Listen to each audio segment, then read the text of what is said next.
नाशिक इथं समोर आलेल्या अशोक खरात प्रकरणामुळे राज्यभरात संतापाची लाट उसळली आहे। स्वघोषित तंत्रज्ञ आणि ज्योतिषी अशोक खरात याच्यावर महिलांवर लैंगिक अत्याचार तसंच ब्लॅकमेलिंग केल्याचे गंभीर आरोप करण्यात आले आहेत। या प्रकरणाच्या तपासादरम्यान 45हून अधिक व्हिडिओ जप्त करण्यात आल्याची धक्कादायक माहिती समोर आली आहे। या पार्श्वभूमीवर सोलापूर शहर जिल्हा महिला काँग्रेसच्या वतीनं जिल्हाधिकाऱ्यांना निवेदन देण्यात आलं। महिला काँग्रेसच्या अध्यक्षा प्रमिला तुपलवंडे यांनी या प्रकरणाचा निष्पक्ष आणि सखोल तपास करून दोषींवर कठोर कारवाई करण्याची मागणी केली।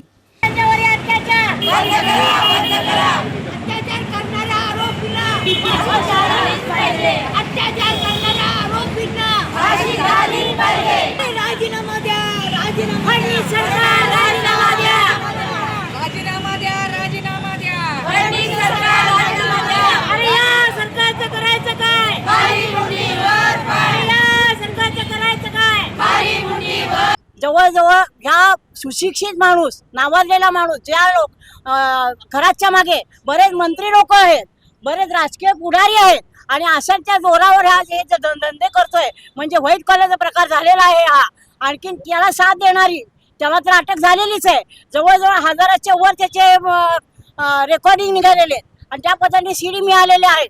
लवकर त्याला अटक तर झालेलीच आहे, तरी पण एखाद्या वेळेस ही दबादबी करण्याचा प्रकार होण्याची शक्यता आहे, कारण त्याच्या मागे भरपूर मोठे लोक आहेत। त्याच्याशिवाय जी महिला आयोगाच्या ठिकाणी जी अध्यक्ष म्हणून बसलेली महिला आहे चाकणकर, हिने पहिल्यांदा तिला अटक करण्याची गरज आहे, कारण एक महिला दुसऱ्या महिलांच्यावर अत्याचार होते, एवढ्या पद्धतीने अत्याचार होत आहेत, तर तिने आवाज उठवायला पाहिजे। तिला कंट्रोल करण्यासाठी म्हणून, महिलांना न्याय देण्यासाठी म्हणून त्या पदावर बसवलेलो आहे आणि तीच महिला यांना साथ देते, तर त्याला पहिल्यांदा अटक करून त्यांची पण चौकशी व्हायला पाहिजे। राजीनामा देऊन ही गोष्ट थांबणारी भाजप सरकार आलेलं आहे, तसं ह्या महिला सुरक्षित नाही आहेत। त्यातच आता सध्या जो स्वतःला कॅप्टन म्हणवतो असा खरात, अशोक खरात हा अंकशास्त्र तज्ज्ञ म्हणून सांगतो आणि त्यांनी महिलांना आमिष दाखवून खोटी आश्वासनं देऊन त्यांनी जादूटोणा आणि भोंदूबाबा आहे आणि त्यांनी जादूटोणाचे प्रकार करून महिलांवर म्हणजे महिलांना संमोहित करून त्यांच्यावर अत्याचार केलेले आहेत। अशा ह्या अशोक खरातला म्हणजे निपक्षपणे त्यांची चौकशी झाली पाहिजे आणि याच्यात जवळजवळ मंत्री आणि अधिकारी हे देखील सामील आहेत। कदाचित हे प्रकरण त्यांनी दाबण्याचा प्रयत्न करतील, असं न होता निपक्षपातीपणाने चौकशी झाली पाहिजे। निवेदनात नमूद करण्यात आलं आहे की या प्रकरणात काही प्रभावशाली राजकीय व्यक्तींचा संबंध असल्याच्या चर्चा सुरू आहेत, त्यामुळं तपासावर दबाव येण्याची शक्यता व्यक्त करण्यात आली असून पत्रकारांवरही दबाव टाकण्याचे प्रकार घडत असल्याचे आरोप करण्यात आले।